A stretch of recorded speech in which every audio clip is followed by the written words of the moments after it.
Hello, everybody. Can you hear me, see me, and all that stuff? Hello, Mike. How are you?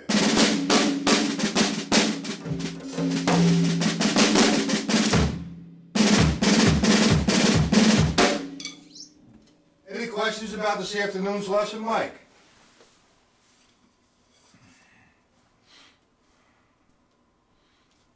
All right, I guess you can hear me. All right. I'm going to be putting something together for you Wednesday. Hey, Mike, the other Michael, how are you? There was a book, it's out of print right now, called Variations of Drumming. Now, Variations of Drumming really taught me how to really get the math with the 16th notes and the 8th notes, and the book was really good. And the author, he's deceased now, his name was Ralph C. Pace. I'm friends with his son, Ralph C. Pace Jr. He was here, as a matter of fact, a couple times, and we're talking about revamping the book, but he just doesn't want to, it's been a couple years and he's just not doing anything about it, and he holds the rights to the book. So it's a good book. I'm going to take one of the difficult pages from that book, and I'm going to break it down, like the foolproof way I have of reading some of the notation. It works most of the time. So that will help clarify, the 2/16ths and 8th note rest, the dotted 8th note rest, and the 16th note, so on and so forth. All the different variations that's possible. So we're going to be working with that come Wednesday. And you gentlemen do have my reading text in 4/4. We'll be working from that as well, from what we're doing tonight. Tonight we're going to be working both on the syncopation book and the stick control book. The way I'm going to present this is one surface at first, then a four-limb coordination and a linear concept. It just makes it a lot more fun instead of tedious. Now, it is essential first that you understand the math and how to read the notation and the counting system. You need to do this at first. Eventually, what this becomes, you're going to start to hum the structure eventually. But that's up the road. First, you need to understand how it falls mathematically, what its relationship is to the downbeat, what is the pulse. It's very simple reading, and we're going to make it productive and fun. And the first thing that we're going to do is we're going to take the syncopation book, and we're going to hit up on page 24. I think that's what I said. Yeah, 24. And I'm going to play this whole line. Line number 1 on one surface. Okay? And I'm going to do it slow. And there's a reason for that. I'm not using the metronome, but you should. Okay, so we're going to count this in 16th note count, which is 1 E and the 2 E and the 3 E and the 4 E and the. Now, you probably noticed already, which is fine. There's no, it does not hurt to revisit things once in a while. The first downbeat, you have 2/16ths, which is 1 E. Then you have an 8th note, which is equal to 2/16ths, which is and the. So we have 1 E and the. Then he continues with 8th notes. 3 E and the 4 E and. Now we all understand that. I'm not going to play it up tempo. We're going to leave that alone. We're going to break it down slowly. 1 E and the 2 E and 3 E and the 4 and 1 E and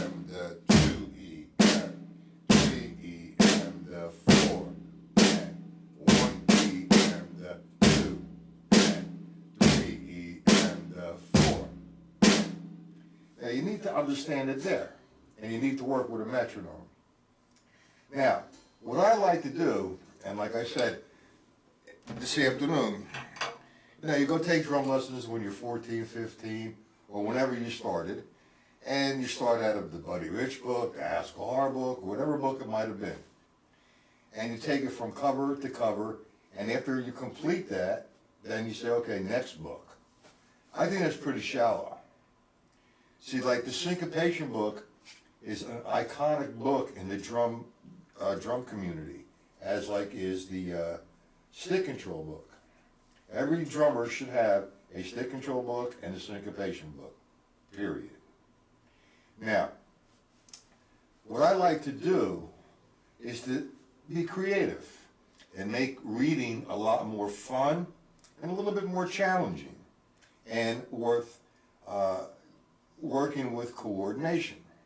Now, what I'm going to do is I'm going to use 4 limbs. I'm going to use my right hand, my left hand, my bass drum, and my hi-hat. Okay. And what I'm going to do, I'm going to use the voices of the ride cymbal, the snare drum, the bass drum, and the hi-hat.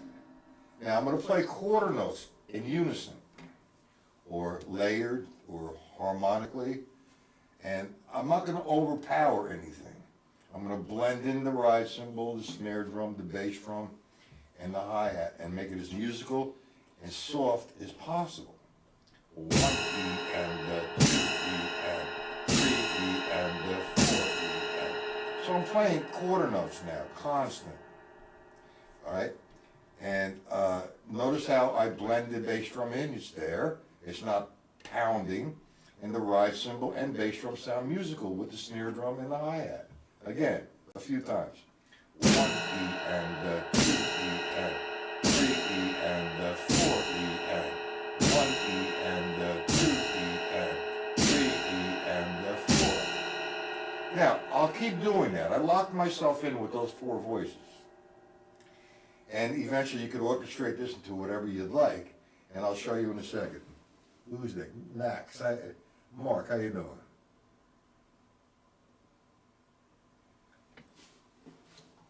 All these people. Okay, that's good. Good boy. So now we're going to blend all of this in. And I'm going to play that first line with one of my limbs. I like to start off with the bass drum first. Now, if I'm going to play the line with my bass drum, I'm going to blend in again the voices. But my bass drum is going to be a little bit more dominating in sound than the other voices. So I'll play some quarter notes first. 1 E and 2. I'm going to play the line with the bass drum. 1 E.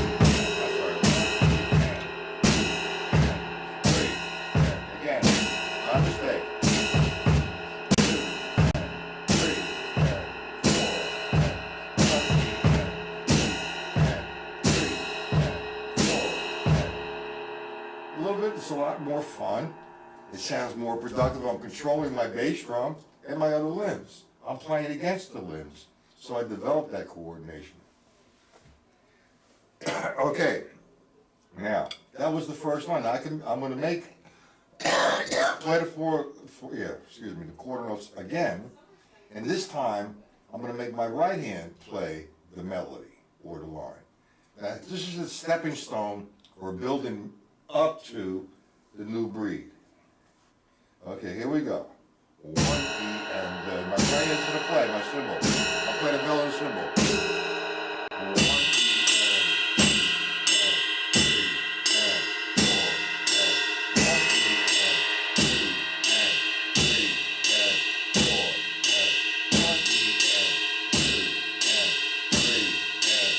one more time. 1 E and 2 and 3 and put a couple extra 16th notes there. But you understand, now, I'm going to do the same thing again, and this time I'm going to make my left hand play the melody or the line. Quarter notes again. 1 E and 2 E, and here we go, 3, now we go, 4. 1 E and 2 and 3 and 4. 1 E and 2 and 3 and 4.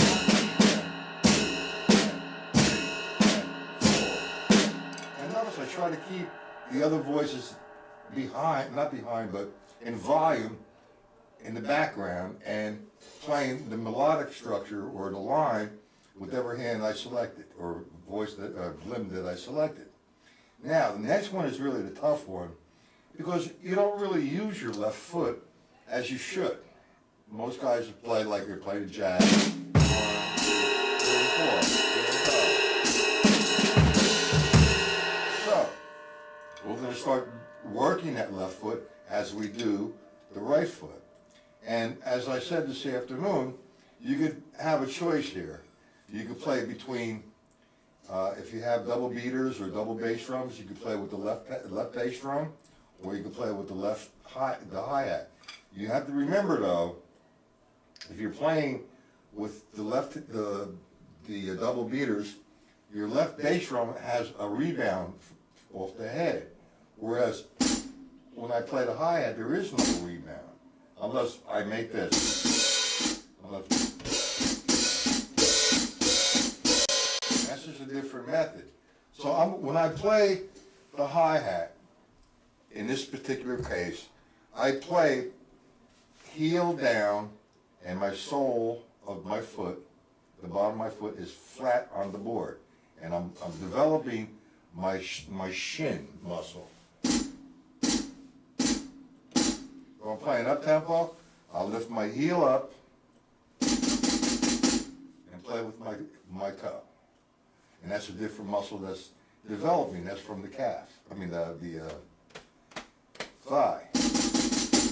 All right, so let's play that. Quarter notes first. 1 E and the 2 E and 3 E and the 4 and 1 E and 2 and 3 and 4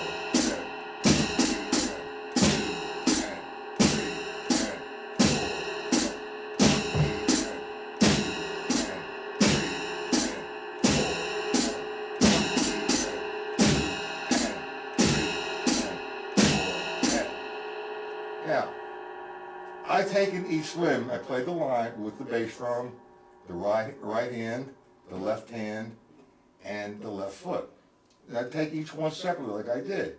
I'll play the whole page down with the bass drum. I'll play the whole page down with the right hand or the left hand or the hi-hat.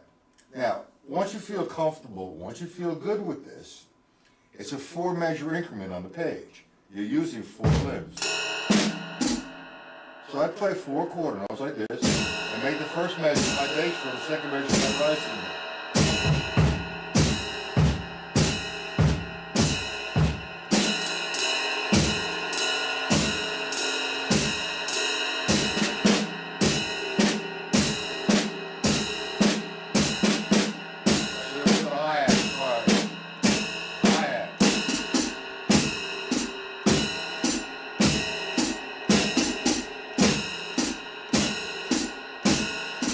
It's not really a challenge. Hey, crazy drummer, how you doing? It's not. It's a bit of a challenge because of that left foot. You're not accustomed to that.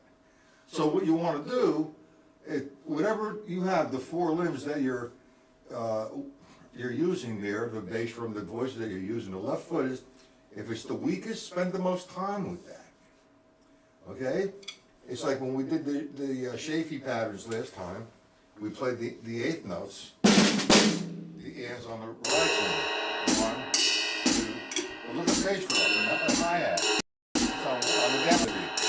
1 E and the 2, 3, 4. What that is line 2 of the stick control book. All the lefts are my hi-hat, all the rights are my right cymbal.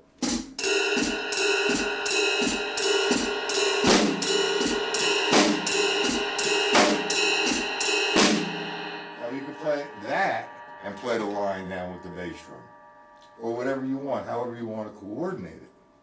Okay, but this is fun, and it's a lot different than 1 and the 2 and 3 and 4. Next page, you know, until you get to the end of the book.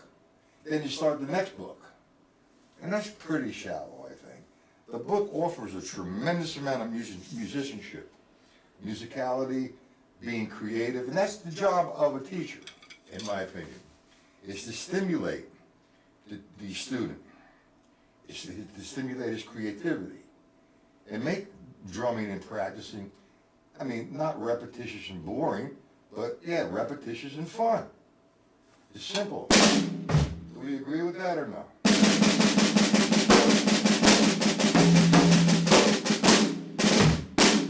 Now, we said linear. And I'm doing the first line. If you want me to do the whole page, I will. But that's going to take some time. Do we all understand what I'm doing so far? Any questions to this point? Gentlemen, any questions?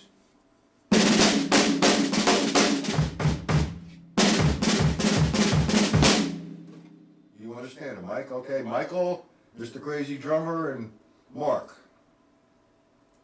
Do we all understand this?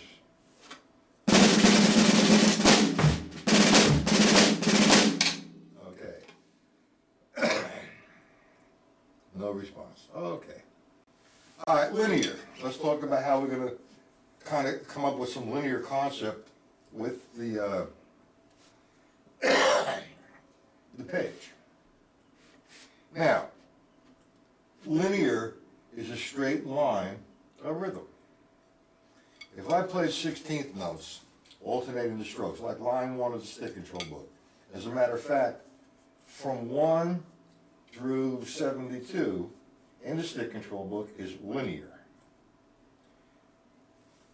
You guys are leaving the rooms for some reason. I guess I'm not doing well here. No. You get booted? Okay.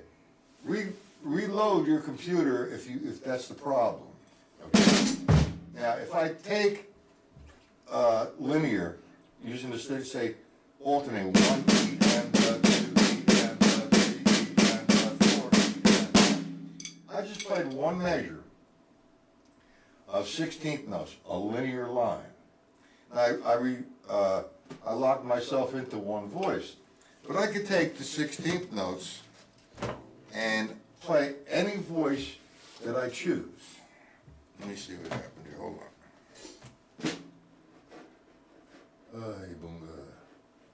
Any voice that I choose. All right. Now, like I said, I played on one surface, one measure. If I played 1 E and the 2, I just played one measure of notation, but it was a broken line of rhythm. So you understand the difference between a straight line of rhythm, 3 E and 4 and 1 E and 2 and 3 E and 4. That's a broken line of rhythm. Now, it's linear if two voices do not be, bing and bong. If two voices are not played at the same time. One voice at a time. If you do play two voices at one time, or 3 or 4 at one time, it's called harmonic or layered or unison. Example, 1 E and is by itself. Now if I layered that, and if I played my bass drum, I played 4/16, and I put the bass drum on each note. So that's considered layered or harmonic or unison. Understand that, gentlemen? So now let's take the syncopation book again. That's page 24, line number 1. And I say, okay, let's make that a linear line. So we'll start off simple first. And we'll say, okay, we're going to play what's there with just the hands, and what's not there as the balance of the 16th notes with the bass drum. Example, I'll do the first downbeat. 1, E, and da. Now, the da is not written. I put it in there so I maintain it as a linear concept.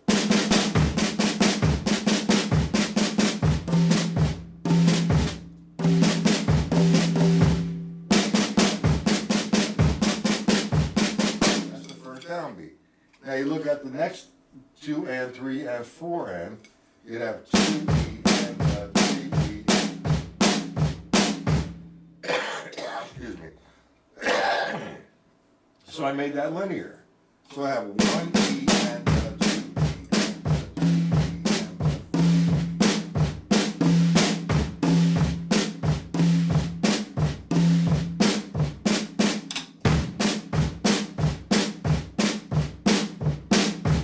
A lot of difference.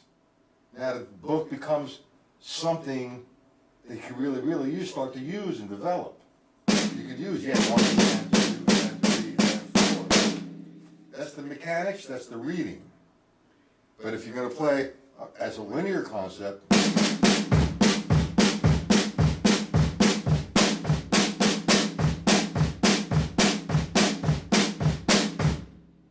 okay? Let's go to a different line. Let's go to page 25, line 10. Now, we all know how to read that. So, 1 E and 2 E and 3 E and 4. And again, I'll do that with the 4 limbs.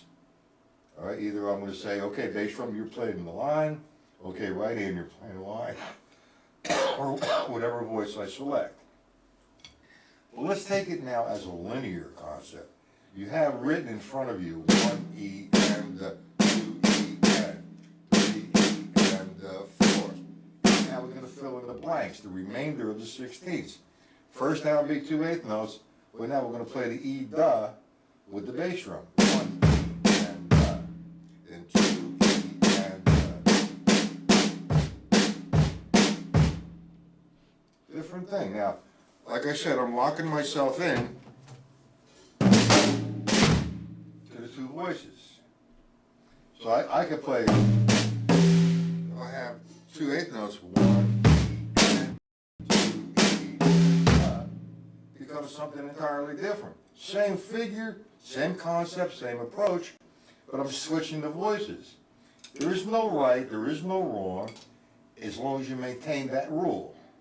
If you maintain that rule, you could be creative and develop yourself. Like, for example,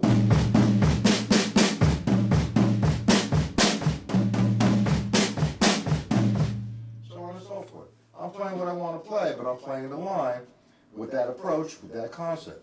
Do we all understand it so far, gentlemen? Some interaction, please. Help? Yes, you're good. Any questions? I love questions. It helps me help you and everybody else. There's no problem with questions. Let's have some questions. We all understand it, or you want to go on to another thing?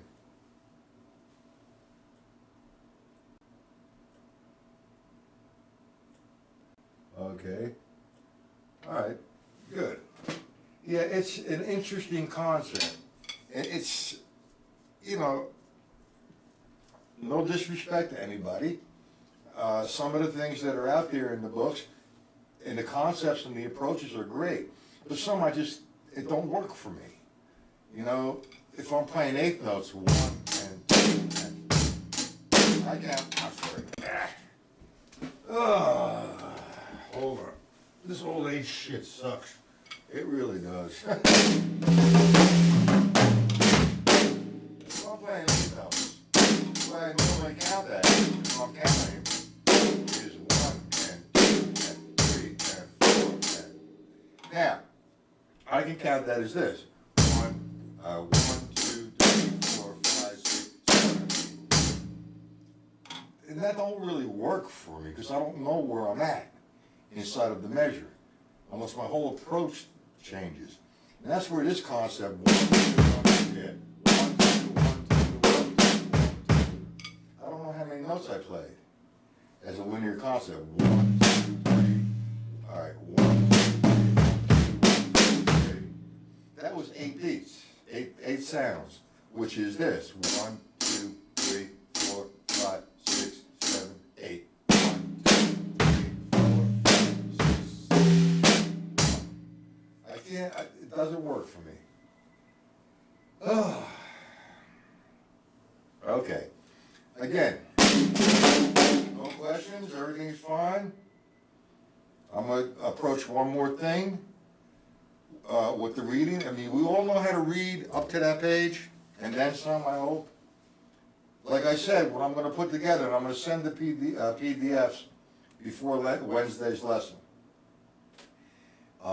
From the Ralph C. Pace, Variations of Drumming. And I'm gonna break it down. All right? And it's a good book, man, it really is. I'm really surprised that it's not still out there.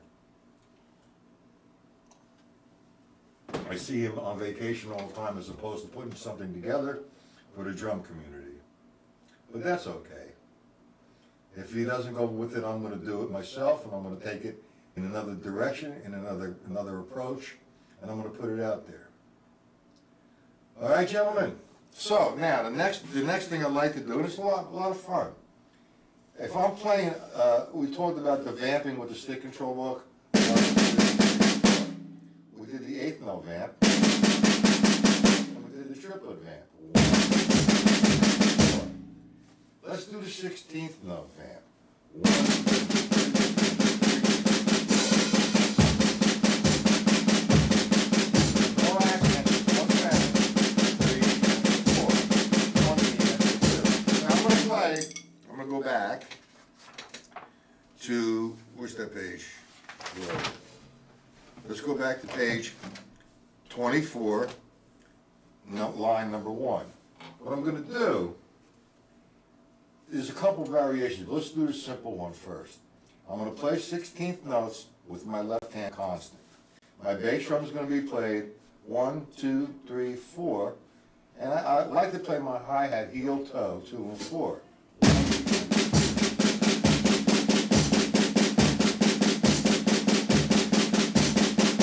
That's gonna be constant. So it's a pattern which continually goes on and on and on, continually repeats itself. So technically you could say that's an ostinato. So I'm going to play that.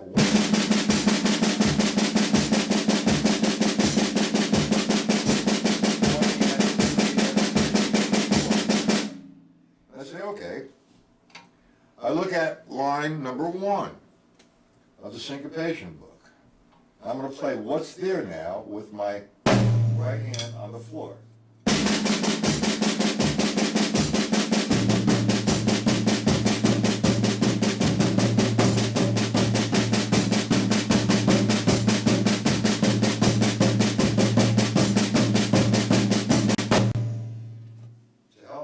With the left hand, and it's a lot of fun. Okay?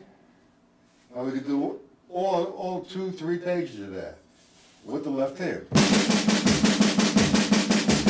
Let's take number 9, line number 9.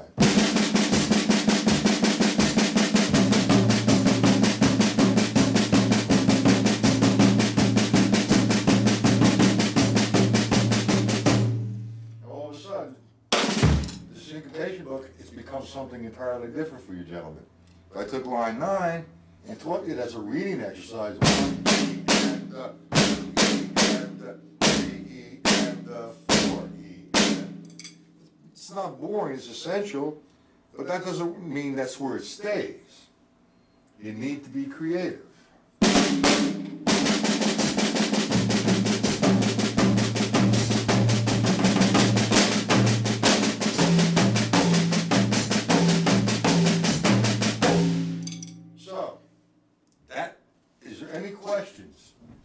So far, what I just did. If so, I'll break it down. I'm locked myself into the voices, but I'm going to explode in a second here. I'm going to show you how to orchestrate, or how I orchestrate that kind of concept. Going once, going twice. Any more questions? Any problems? Some interaction, gentlemen? Because we're going to go to the stick control book. No questions on Mike.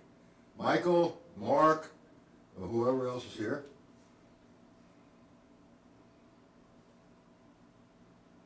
Okay, and Mr. Mark, how about you?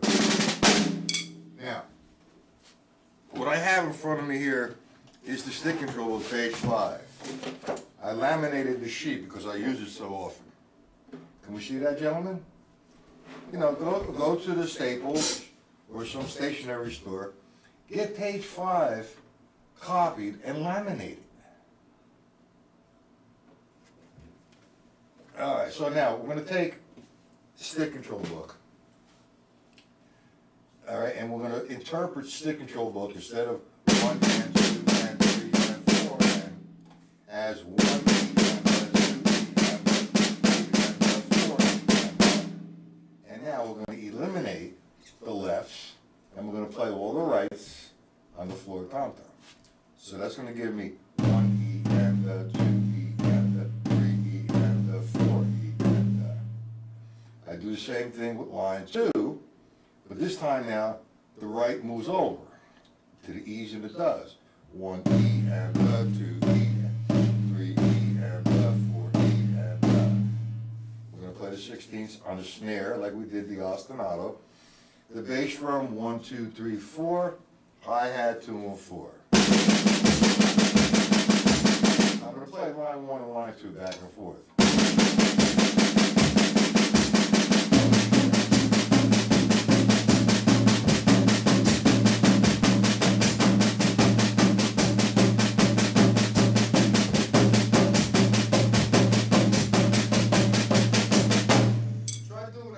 For a couple, 3 minutes, 4 minutes. You're going to have one hell of a left hand. Developing some musical coordination. Now this is without an accent. There's 2 other formations that I do with the 16ths. I play, or 3 actually. I play 3 over 8, or I play the accent on the 1, 2, 3, 4, or I play the accent on the does. But let's just stay with straight 16ths. All the stick control book, 5, 6, and 7. And get the page laminated. Get 5 or 6 pages laminated of that one page. Put one page of that in each room that you live in. The kitchen, the living room, the bedroom, the bathroom, the dining room, whatever. Don't leave home without it. Greatest book ever written, in my opinion.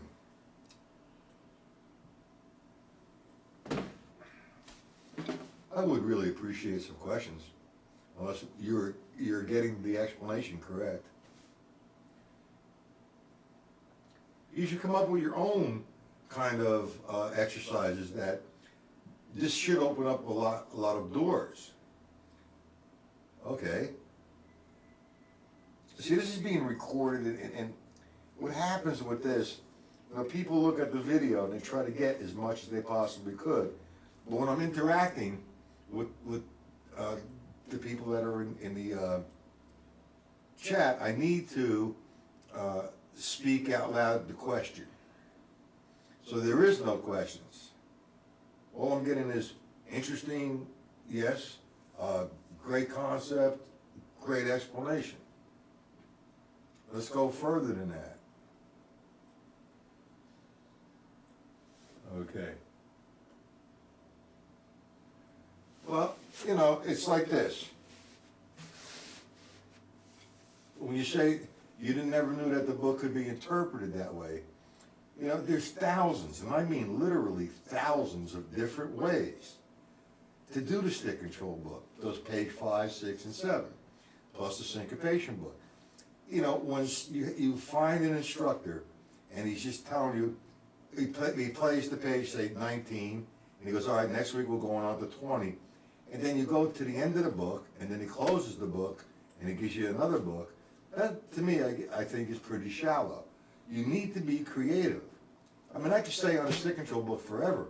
I could stay on the syncopation book forever.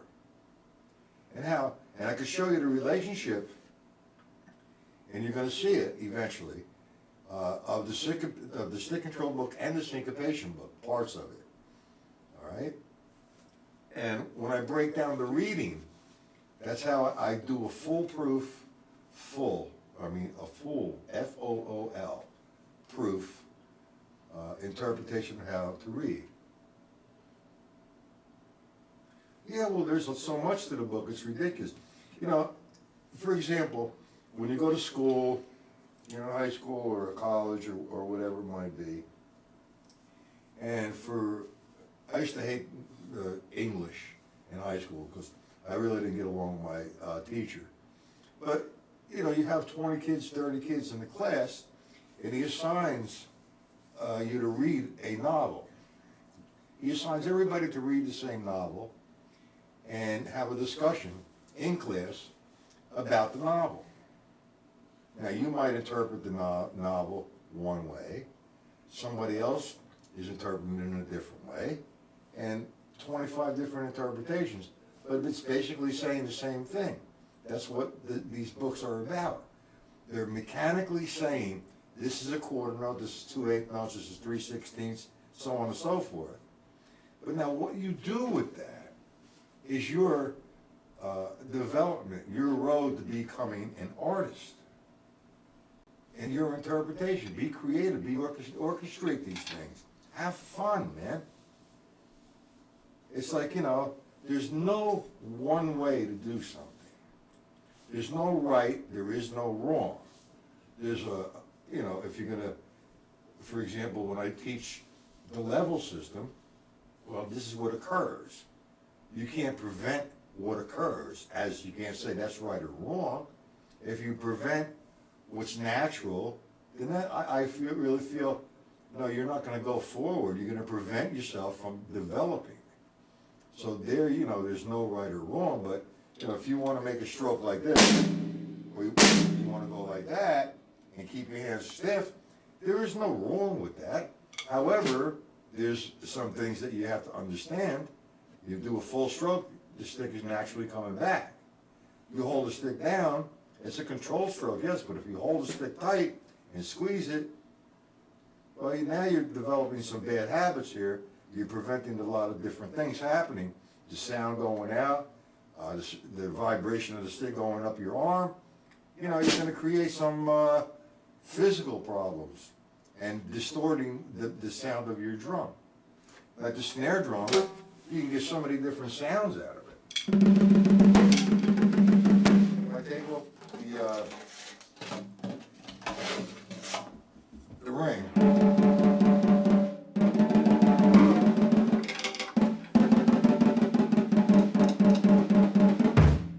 same drum I'm hitting, but I'm doing different effects. There is no right, there is no wrong, there's a pressure point there. But you need to understand, you know, you take the book surfacely, yes.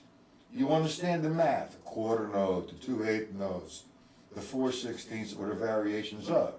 And that's what you're gonna get Wednesday. Okay? So, you know, like I said, when I teach the strokes, if you sit down and hold it tight, you choke the sound. That, to me, is wrong. But then it's not, because if that's the sound you want to obtain, fine. But you're gonna, you know, you're not gonna obtain that sound all the time. You want to develop singles. Let the stick do what it's supposed to do. The stick is an extension of you, your hand. You actually play the drums with your hand.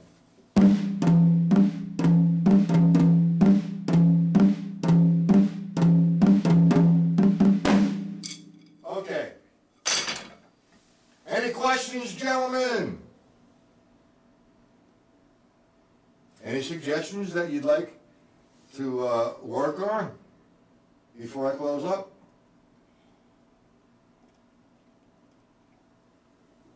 Just like I said, it's a educational platform, not a, I'm not gonna say I'm gonna perform myself here, you know, it's not a performance platform. Mike, Mark, and Crazy Drummer, or whoever else is here, any questions?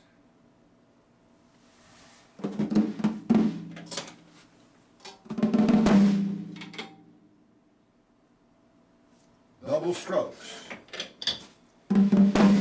Stick control book, line 3. If I play double strokes, I get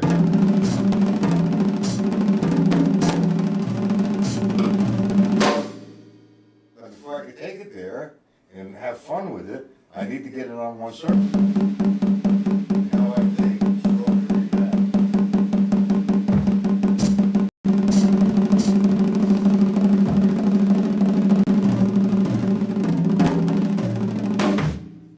You want me to show the stroke and rebound, Mr. Mike? And if I'm doing double stroke.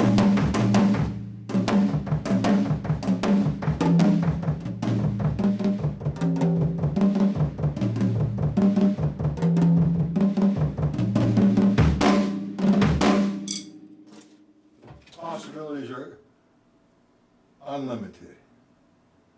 All right. We'll put a whole lesson evolving around doubles. Now, you have the stick control book, Mr. Mike, and you ever do page 10, 11, 12, and 13 and 14. You've been working from them? Because I feel there is a one surface drum pad lesson coming soon.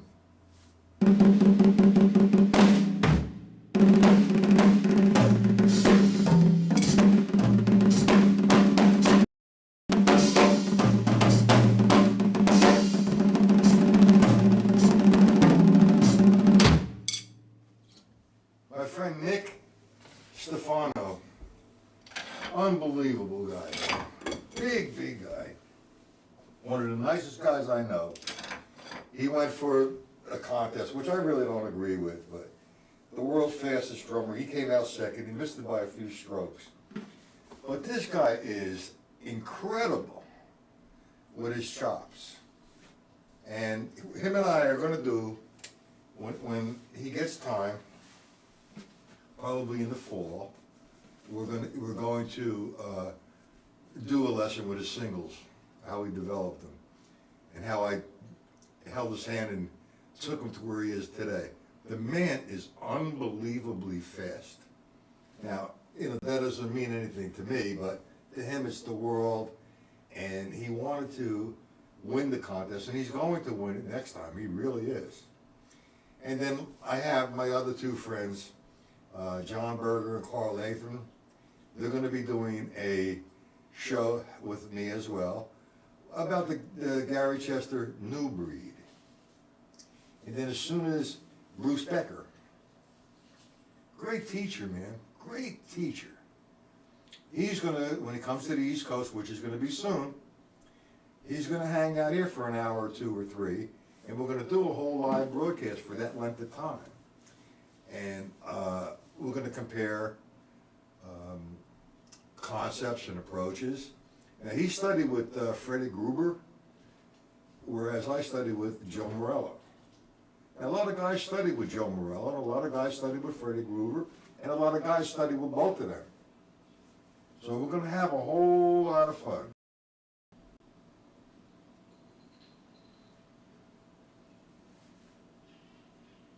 Well, you know what, Mike?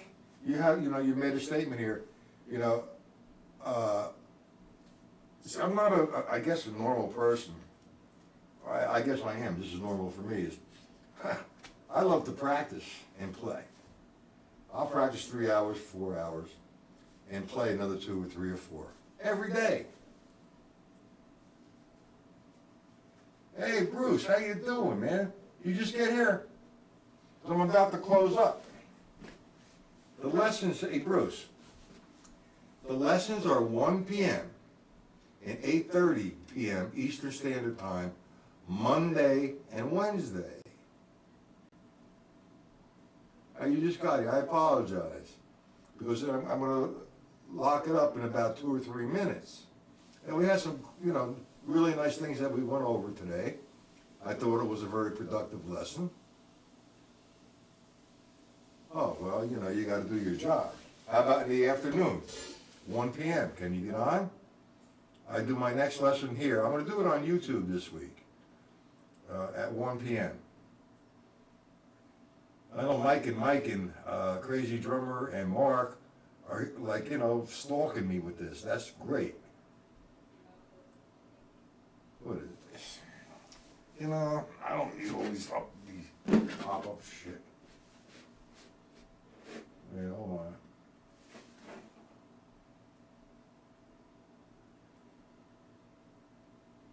Well, this is gonna be recorded, Bruce. It's gonna be on, after the lesson, it gets loaded up onto YouTube. It'll be it'll be on my channel, if you subscribe to my channel, it'll be on, in about a half hour after the lesson. Well, I don't teach the molar technique. You know, that, to me, in my opinion, I get a lot of static about this. Molar and Stone and Adler is not a technique. They are names of people. I use the laws of gravity, the laws of physics, and that's exactly how you play. So there is no name. You know, what is molar? You know, people, they label it, this is a whip. Well, it's a whip. It's not molar, he didn't create that. It's the laws of physics. You know, nothing against Sanford Moeller, George Lawrence Stone, obviously, and Henry Adler. I mean, that was their approaches, and you refer to this as the Moeller technique. Let me tell you something. If it was not for Jim Chapin, Moeller would not exist. You know, and God bless Jim Chapin for what he has done. You know, and people live off that name, Moeller, and it gets very confusing. It's not Moeller, it's not Stone, it's not Adler, it's the laws of physics, the laws of gravity. You go with it, you're in business. You go against it, you have problems. Simple scenario. All right, I have to get off now. Before I go, are there any questions about tonight's lesson? And Bruce, watch it on YouTube if you want. And make your comments, tell me, you know, I suck or whatever. It don't matter. So, any questions before I close up, gentlemen? And Bruce, you're welcome on my channel anytime or at a lesson anytime. The free lessons, like I said, are going to be going away. They're going to be going away starting July. I will occasionally do a free lesson on YouTube. I'll make an announcement, but the majority of my lessons are going to be on my site, and they're going to have to be paid for on a monthly basis. Mike, do you have any intentions of signing up as a student after this June?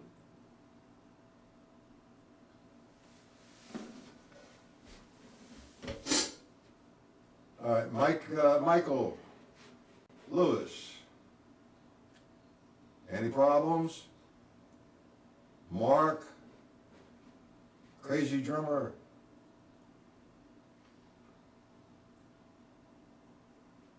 Well, Mike, you go to my site and you just sign up. You give a user's name and a password, and every time there's a lesson, you go to the site, and you'll see when you go to the site, that's the home page, and on the upper left-hand corner, it says live lessons. When there's a time for live lessons, hit on it, and then you'll see the same thing you're seeing now. And that is a monthly fee of $19.95 every month. And that's 2, 4, 6, 8, 10, 12, 14, I think I see it, 16, 2, 4, 16 to 20 lessons a month with PDFs. Good for you, Mike. Keep it up, man.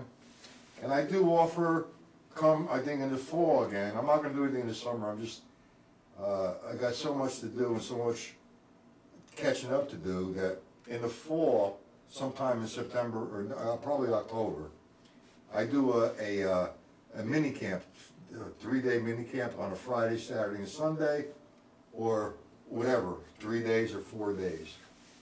And the lesson would be from 10 to about 4. Mike has done 2 times with me, and a few other guys who are not here tonight have done that with me. And they keep coming back, and it's a good time, man. You're interacting with other musicians, other drummers, and you know, comparing notes and comparing approaches and concepts. Anyway, Mike, I'm happy for you. You gotta really get down and practice hard, man. Everybody does, especially me.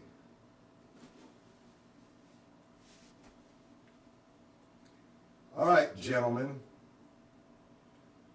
Time for me to leave. I'm gonna say going once, going twice, going 3 times.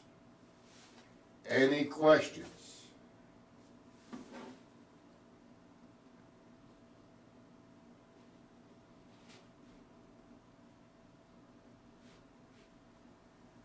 Well, when you practice, Michael, you need to really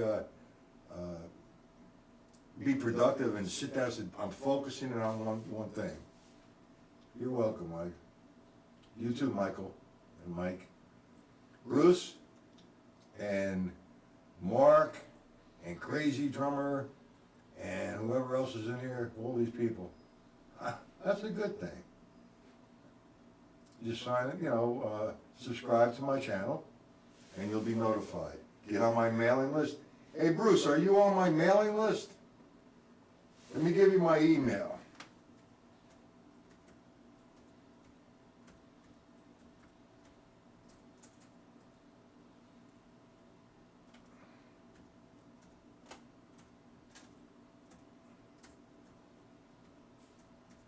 Hey Bruce, email me, you'll get a newsletter every quarter, and besides that, you'll get notification of lesson times, where they're at, and PDF sheets. So give me a holler on, I'll put, email me and I'll put you on the mailing list. Okay, Mr. Bruce. Gentlemen, have a great night. I'll see everybody Wednesday, 1 p.m. on this channel. Okay, have a good night, gentlemen.